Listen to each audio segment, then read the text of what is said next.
কোটা সংস্কার আন্দোলন নিয়ে উত্তাল সারা দেশ। সাধারণ মানুষের পাশাপাশি দেশের বিনোদন অঙ্গনের তারকারাও রাজপথে নেমে প্রতিবাদ করেছেন।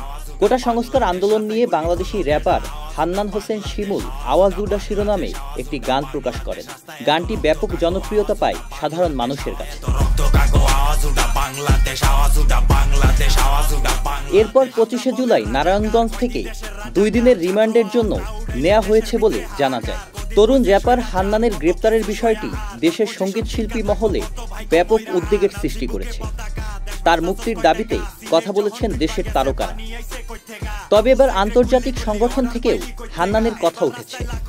এই তরুণ র্যাপারকে গ্রেপ্তারের নিন্দা জানিয়েছে নিউ ইয়র্ক ভিত্তিক সংগঠন আর্টিস্ট অ্যাট রিস্ক কানেকশন। শিল্পীদের সুরক্ষা ও স্বাধীনতা নিয়ে কাজ করা এই সংগঠন থেকে অবিলম্বে হান্নানের মুক্তির দাবি তোলা হয়েছে।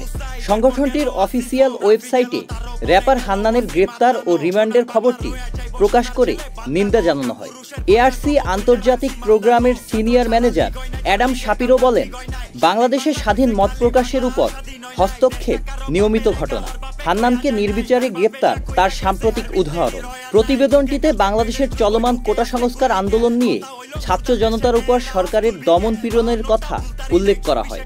সেই সাথে দেশের সাধারণ মানুষের দাবির প্রতি সংহতির কথা বলেন শাপিরো। হান্নানকে গ্রেফতার নিয়ে সামাজিক যোগাযোগ মাধ্যমে নিন্দার ঝড় উঠেছে। জাস্টিস ফর হান্নান হ্যাশট্যাগে সোচ্চার হয়েছেন সাধারণ মানুষ।